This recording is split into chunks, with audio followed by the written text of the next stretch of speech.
Assalamualaikum warahmatullahi wabarakatuh. Waalaikumsalam warahmatullahi wabarakatuh. Selamat pagi bapak-bapak hebat, rekan-rekan sejawat. Alhamdulillah kita dipertemukan pada kesempatan kali ini dalam sesi diseminasi tentang penerapan budaya positif yang merupakan cakupan materi modul 1.4 dari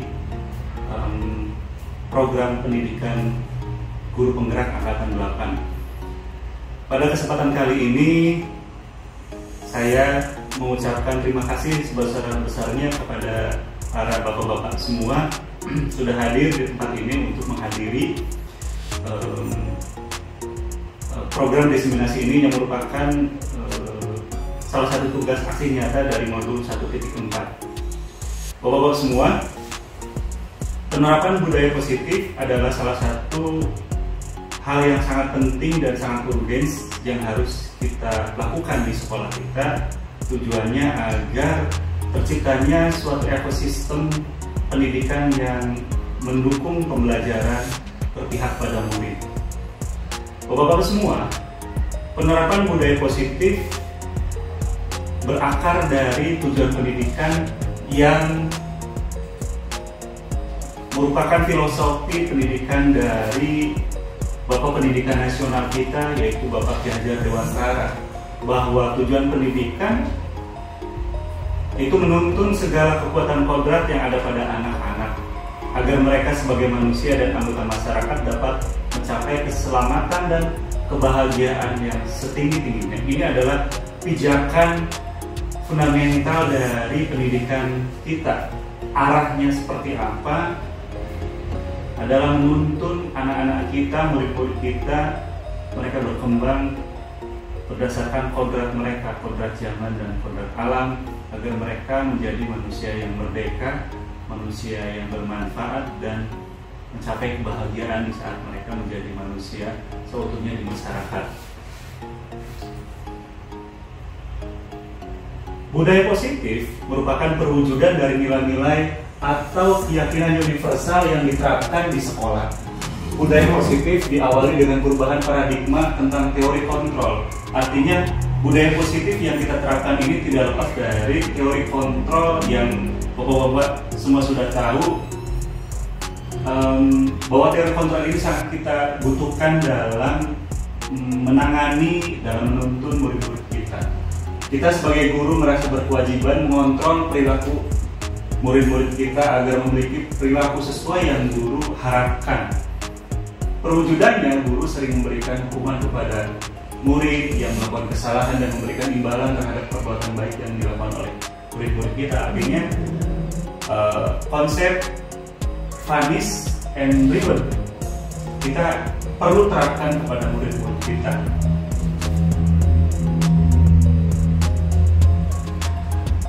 Analoginya, dalam sebelum kita memahami teori kontrol, analoginya adalah dari kepalan tangan. Coba mohon maaf bapak-bapak, silahkan kepalkan salah satu tangan bapak-bapak semua. Kita coba bermain membuka kepalan tangan dengan teman bapak-bapak. Lakukan kegiatan ini secara bergantian. Boleh dilakukan seperti ini. Buka.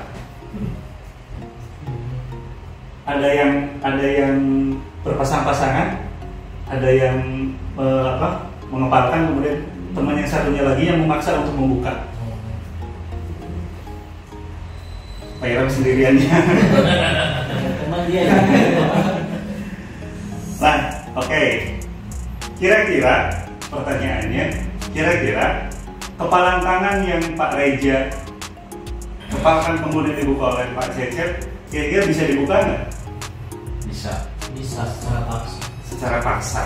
Yang kedua, kepalan tangan Pak Reja bisa dibuka itu kalau selain dipaksa, kalau sukarela. Artinya ada dua metode, kepalan tangan itu akan dibuka kalau dipaksa atau sukarela. Nah, baik, itu semacam analogi sederhana sebelum kita masuk ke teori kontrol. Teori kontrol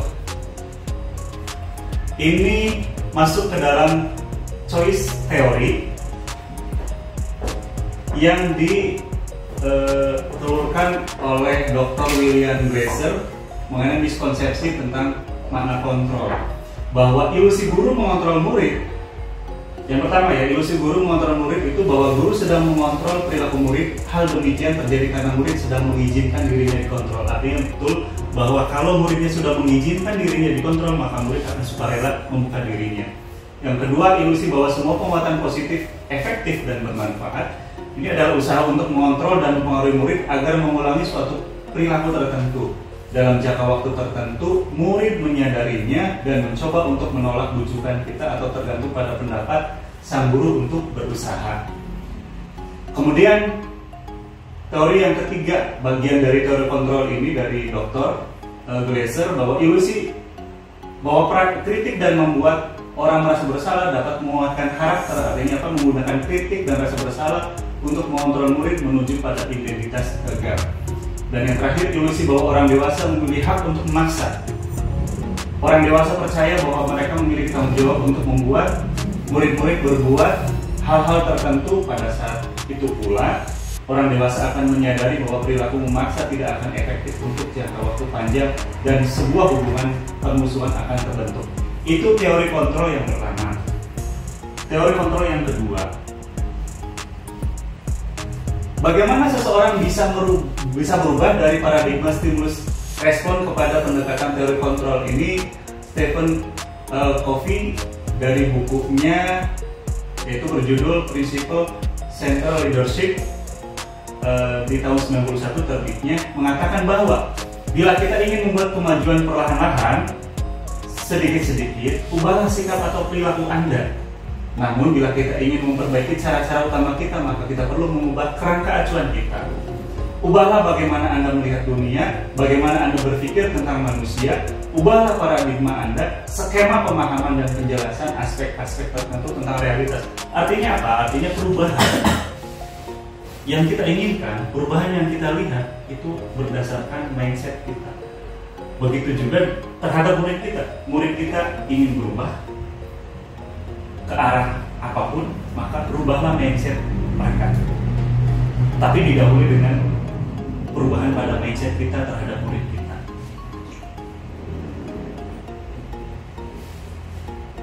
Pendekatan teori stimulus respon dan teori kontrol dapat dilihat di tabel yang ada di slide ini, bapak-bapak semua, bahwa dari stimulus respon yang ada di tabel sebelah kiri dan teori kontrol sebelah kanan, kita dapat lihat bahwa realitas kebutuhan kita sama, ternyata teori kontrolnya itu berbeda. Yang kedua, semua orang melihat hal yang sama, teori kontrolnya itu setiap orang memiliki gambaran yang berbeda. Perilaku buruk dilihat sebagai suatu kesalahan. Menurut teori kontrol, semua perilaku memiliki tujuan, baik itu buruk maupun baik. Artinya mereka punya motif atau modus yang berbeda-beda, mempunyai latar belakang yang berbeda-beda. Orang lain bisa mengontrol saya, ternyata di teori kontrolnya hanya Anda yang bisa mengontrol Anda. Jadi kita adalah penguasa sejati diri kita.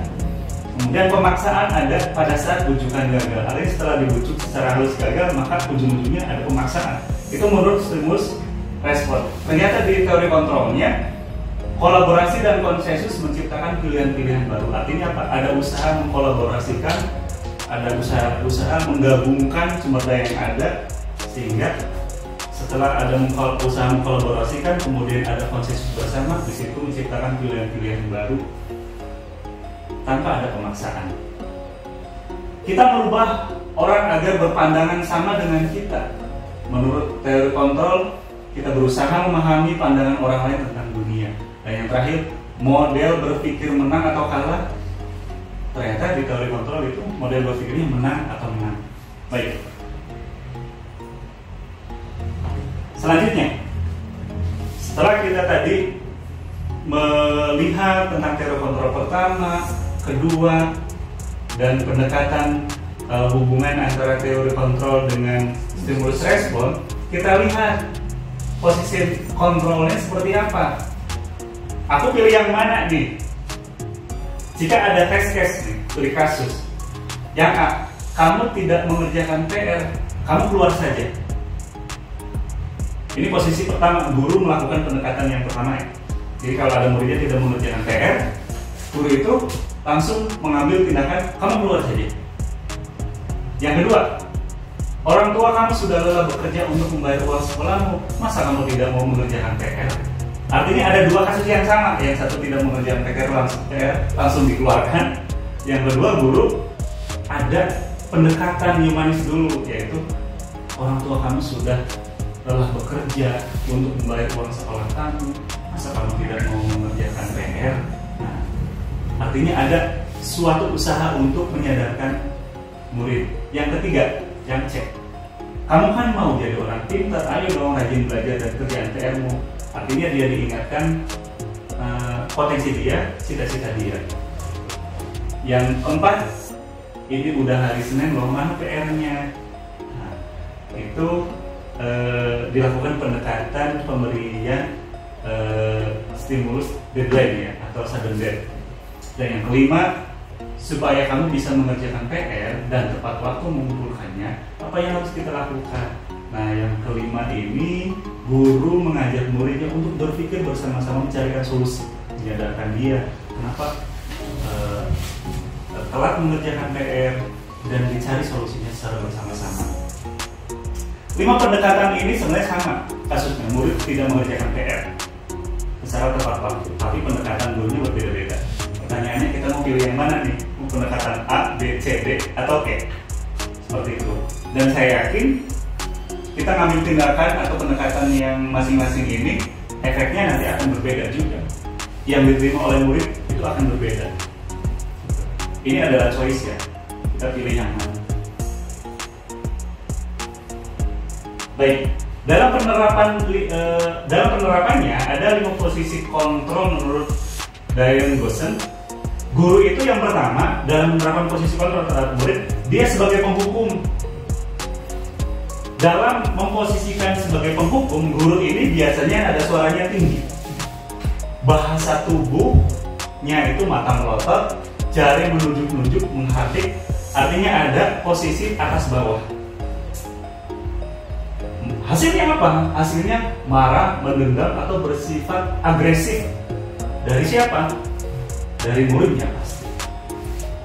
Nah, kalau guru memposisikan sebagai penghukum, nanti efek ke muridnya apa? Bisa dilihat oleh Bapak semua, yaitu yang di warna merah, murid akan menjadi murid yang pemarah dan mendendam atau bersifat agresif. Yang kedua, ada guru yang dia posisinya pembuat rasa bersalah. Jadi dia melakukan sesuatu, menegur siswa atau menegur muridnya, muridnya akhirnya punya rasa bersalah. Suaranya bersuara lemah lembut, seperti tadi, yang posisi tadi yang B. Orang tua kamu kan udah membiayai kamu dengan biaya, katakanlah biayanya utang dari sana sini, tapi kamu kok sekolahnya nggak benar sih? Nah, itu kan akhirnya rasa bersalah muncul dari murid itu. Akhirnya apa? Murid merasa bersalah. Dia mengerjakan PR, tapi ada satu sifat yang tertinggal, yaitu murid merasa bersalah. Yang ketiga, posisi guru sebagai teman. Nah, posisi guru sebagai teman ini senang dan akrab dengan guru. Contohnya yang tadi bisa dilihat di poin C. Ayo dong, kamu kan pintar sih. Ayo, rajin belajar. Ini bahasa friendly ya, bahasa sebagai teman. Akhirnya apa? Akhirnya efeknya adalah ada sifat ketergantungan. Sifat ketergantungan murid mau berubah kalau ada treatment dari guru yang friendly itu. Ketika guru tidak melakukan pendekatan itu, maka murid tidak akan mengerjakan PR. Artinya ada ketergantungan ya. Ada ketergantungan. Yang keempat, sebagai pemantau. Berdasarkan pada peraturan-peraturan dan konsekuensi, adanya guru menjabarkan narasinya itu, murid tidak mau bikin PR, itu guru menjabarkan seperti tadi.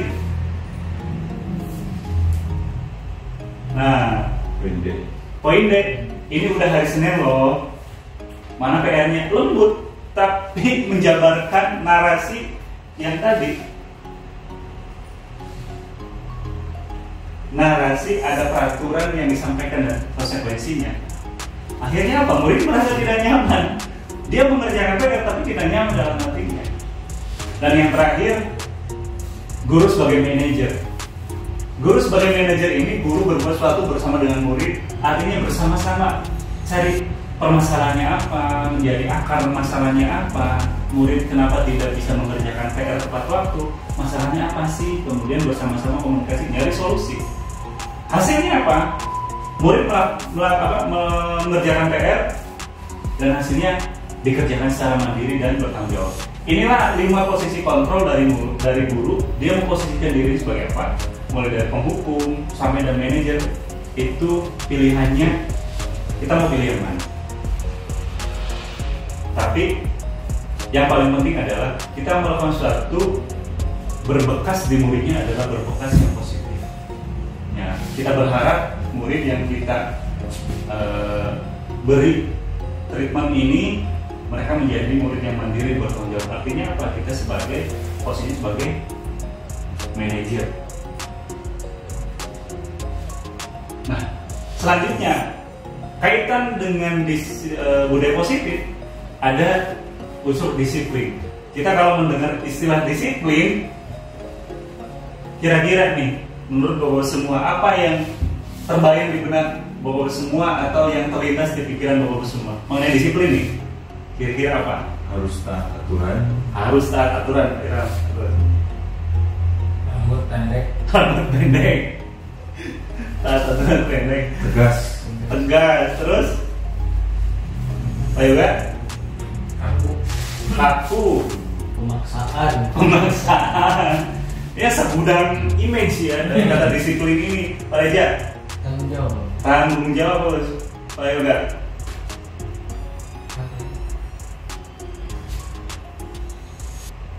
Nyaman nggak kalau ada kira-kira kalau orang menerapkan kedisiplinan kira-kira ada rasa nyaman nggak? Terpaksa. Baik, nggak apa-apa. Ini adalah image yang muncul dalam pikiran atau benak kita yang mengenai disiplin. Oke.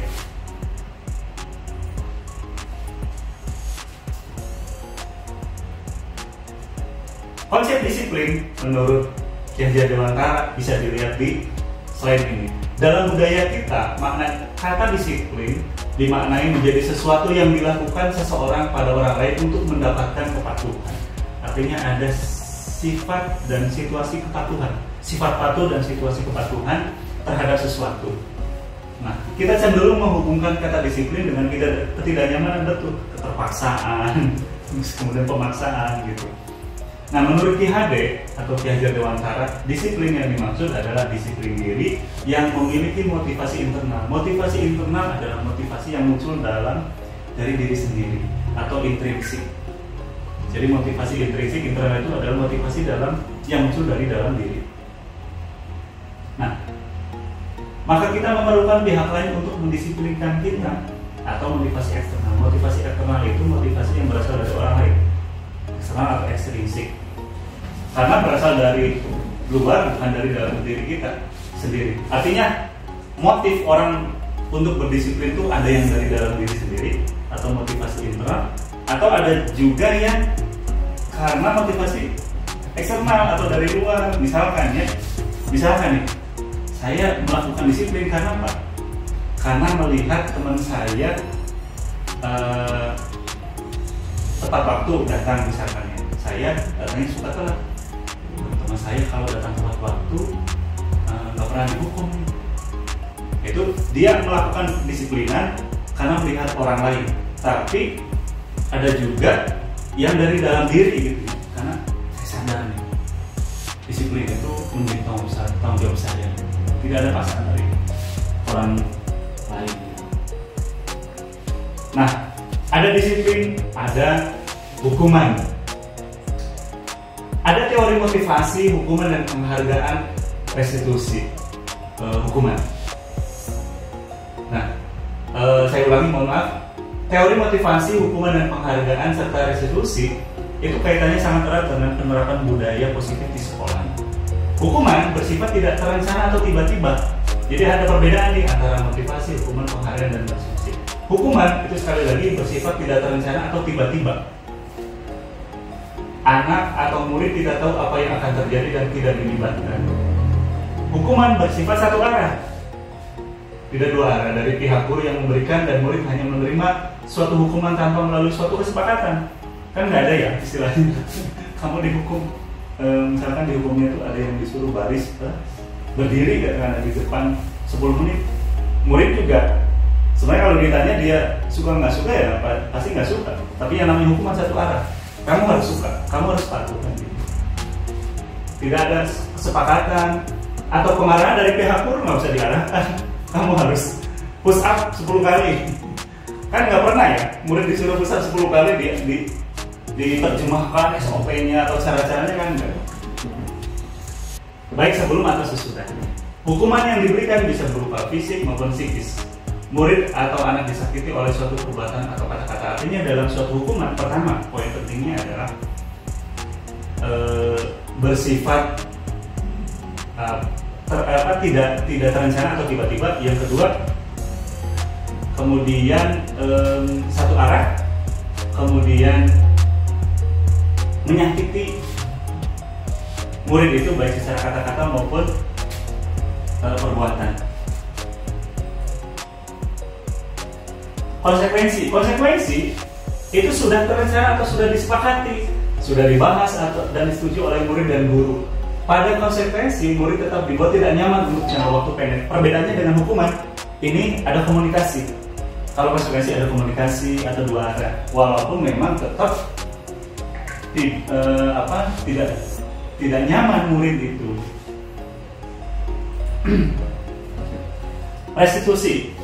Restitusi adalah proses menciptakan kondisi bagi murid untuk memperbaiki kesalahan mereka sehingga mereka bisa kembali pada kelompok mereka dengan karakter yang lebih kuat. Ini definisi dari Gosen tahun 2004. Nah, restitusi merupakan proses kolaboratif yang mengajarkan murid untuk mencari solusi untuk masalah mereka dan membantu murid berpikir tentang orang seperti apa yang mereka inginkan dan bagaimana mereka harus memperlakukan orang lain. Artinya restitusi ini lebih baik daripada konsekuensi tadi. Di restitusi ada unsur-unsur yang sekali lagi lebih baik daripada di konsekuensi yang diterapkan. Sebelum masuk nanti ke segitiga restitusi, ada 5 kebutuhan dasar manusia. Bahwa yang namanya manusia dimanapun dia hidup, siapapun itu sudah jadi bawaannya bahwa yang namanya manusia itu dia punya motif dasar. Motif dasar pertama survival atau bertahan hidup. Ini sifatnya fisiologis. Contoh ya, misal punten hewan ya, misalkan ular. Kenapa ular itu ular kobra dia bisa memakan temannya? Karena apa? Karena dia harus survive. Insting survive-nya dia ada, akhirnya dia harus melakukan suatu usaha untuk mempertahankan dirinya, dan ini sifatnya fisiologis. Nah, manusia juga sama. Keinginan survive-nya itu ada. Nah, ini lebih kepada sisi fisiknya atau fisiologisnya. Yang kedua, merasa diterima atau love and belonging. Jadi keinginan untuk terhubung dengan orang lain. Kita tahu anak-anak kita ada yang ngegeng, ingin bergaulnya dengan yang satu circle. Kenapa? Dia ada sifat dasar yaitu merasa diterima. Makanya anak-anak kita itu yang sudah mengejar beranjak remaja itu dia bergaulnya dengan yang dia nyaman, dia merasa diterima di situ. Jadi ini harus kita pahami sebagai guru sebagai salah satu 5 kebutuhan dasar manusia. Yang ketiga, freedom atau kebebasan dalam membuat pilihan. Yang keempat, kesenangan atau fun, keinginan rasa bahagia. Manusia pasti ada rasa ingin bahagia. Akhirnya dia apa? Dia bekerja, dia mencari nafkah karena ingin bahagia. Yang terakhir, penguasaan atau power, keinginan untuk merasa kompeten dan diakui pencapaiannya. Ini adalah keinginan untuk diakui eksistensinya. Ya. Ada yang ingin jadi apa karena ingin diakui. Mohon maaf, ada yang ingin jadi Pak RT, ingin jadi Pak RW di kampungnya karena ingin ada kedudukan strata sosial yang tinggi, ingin dia tunjukkan dan ingin dihargai oleh yang lainnya. Nah, ini segitiga restitusi. Segitiga restitusi kaitannya dengan tadi yang restitusi itu adalah suatu proses dialog yang dijalankan oleh guru atau orang tua agar dapat menghasilkan murid yang mandiri dan bertanggung jawab. Segitiga restitusi ada 3 variabel atau 3 komponen. Yang pertama yang harus dilakukan adalah menstabilkan identitas. Jadi pada saat murid kita melakukan sebuah kesalahan, cara pertama adalah menstabilkan identitas. Bahwa contohnya ya, ketika murid itu telat, datang terlambat, kita panggil, kemudian kita tanya, jangan langsung disalahkan. Kenapa? Lakukan pendekatan yang pertama, menstabilkan identitas bahwa memang setiap orang itu pasti pernah melakukan kesalahan. Bapak juga sama, pernah telat, pernah ini, pernah itu.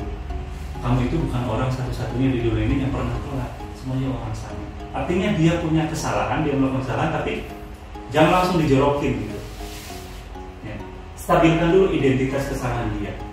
Nah, yang kedua, validasi tindakan yang salah. Dia melakukan kesalahan, kita validasi. Contohnya apa? Kamu telat itu pasti punya alasan. Kenapa bisa telat? Tolong sampaikan ke Bapak. Nah gitu. Oh, karena saya bawa kesiangan. Kenapa bawa kesiangan? Karena tidurnya kemalaman. Kenapa tidurnya kemalaman? Oh iya, karena membantuin orang tua. Ini itu. Oh iya. Lalu kita komunikasikan lagi. Kalau seperti itu, apakah ada caranya lebih efektif untuk supaya kamu nggak telat? Nah, kita tawarkan ke dia, ke anak itu. Dan yang terakhir, menanyakan keyakinan. Ini adalah ending dari segitiga restitusi. Nah, setelah divalidasi, tanya lagi, kira-kira kalau kamu sekolahnya suka telat, setelah kamu punya solusi, kira-kira kamu ingin menjadi orang seperti apa sih? Kemudian keyakinan kelas apa yang telah disepakati? Jadi nanti ada cooling down-nya gitu. Seperti itu, bapak-bapak semua. Nah, ini contoh lah. Ini dulu sempat viral ya, screenshot dari status WA-nya Bu Nani, bahwa Bu Nani seorang guru. Ketika bagi rapot, orang tua tuh pada cemas gitu. Bu Nani langsung bikin sesuatu yang bikin orang tua jadi nyaman. Bahwa saya tahu Anda cemas dan berharap anak Anda berhasil dalam ujian. Tapi mohon diingat, di tengah-tengah para pelajar yang menjalani ujian itu ada calon seniman yang tidak perlu mengerti matematik. Ada calon pengusaha yang tidak butuh pelajaran sejarah atau sastra. Ada calon musisi yang nilai kimianya tak akan berarti. Ada calon olahragawan yang lebih mementingkan fisik daripada fisika. Ada calon fotografer yang lebih berkarakter dengan sudut pandang art berbeda, yang tentunya ilmunya bukan dari sekolah ini. Sekiranya anak Anda lulus menjadi yang teratas, hebat. Tapi bila tidak, mohon jangan rampas rasa percaya diri dan harga diri mereka. Katakan saja tidak apa-apa, itu hanya sekedar ujian. Anak-anak itu diciptakan untuk sesuatu yang lebih besar lagi dalam hidup ini. Karena berhasil atau gagal, mereka adalah anak kita. Sebuah ujian atau nilai rendah tak akan bisa mencabut impian dan bakat mereka. Berhentilah berpikir bahwa hanya dokter dan insinyur yang bahagia di dunia ini. Artinya apa? Anak-anak, murid-murid kita yang ada di kelas, mereka punya potensi, punya bakat, minat yang berbeda-beda. Kita tidak bisa menyamakan bahwa mereka harus jadi yang sama. Tidak mungkin seorang Ronaldo hebat di semua bidang. Ronaldo itu hebat di sepak bola, Messi hebat di sepak bola, Michael Jordan hebat di basket. Artinya apa? Artinya mereka punya passion masing-masing. Mereka hebat berdasarkan passion masing-masing. Murid kita hebat berdasarkan karakter masing-masing. Artinya kita harus mampu menyentuh mereka, menyentuh bakat mereka, dan kita arahkan mereka dengan passion mereka dengan sebaik-baiknya. Tidak bisa kita memaksa merampas potensi bagus mereka, potensi terbaik mereka dengan kita menyamaratakan perlakuan kita kepada mereka. Bapak Ibu semua, mohon maaf, bukan berarti saya di sini menggurui atau merasa paling tahu, tapi saya ingin mengajak dalam sharing session ini bahwa murid yang ada di kelas kita adalah titipan untuk kita yang mereka mengharapkan kucuran ilmu dari kita. Mereka sangat menantikan sentuhan dari kita. Mereka sangat menantikan bahwa kita menyapa mereka dengan tulus. Mudah-mudahan di kemudian hari mereka menyapa kita di tengah jalan ketika mereka sudah 20 tahun ke depan sudah lulus. Mereka ingat bahwa kita pernah menyentuh mereka dengan tulus. Doakan mereka dalam setiap doa kita, nama mereka selalu ada dalam doa kita. Saya yakin nama kita juga akan terucap dalam doa mereka. Terima kasih. Saya tutup sharing session kali ini. Mudah-mudahan kebersamaan kita kali ini merupakan amal baik, amal ibadah yang Allah catat menjadi amal kebaikan yang sempurna untuk kita semua. Amin. Assalamualaikum warahmatullahi wabarakatuh. Waalaikumsalam warahmatullahi wabarakatuh.